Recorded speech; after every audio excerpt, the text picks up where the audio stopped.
Всем салам. В общем, такой вопрос. Как проверить ремень на работоспособность? Именно на шумы. Свистит он или нет?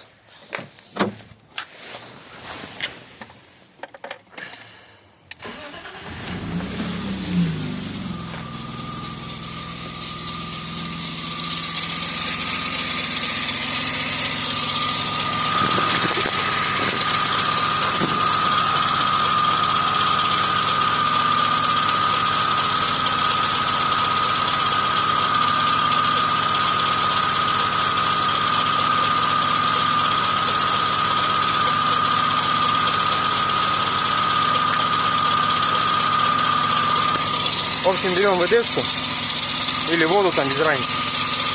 Тыкаем на ремень. Все, если он перестает шуметь, значит дело в ремне. Значит его на замену. Да. Хотя этот ремень новый, бошевский. Но есть единственное, что он китайский. Его надо менять. Надеюсь, всем, кому помог.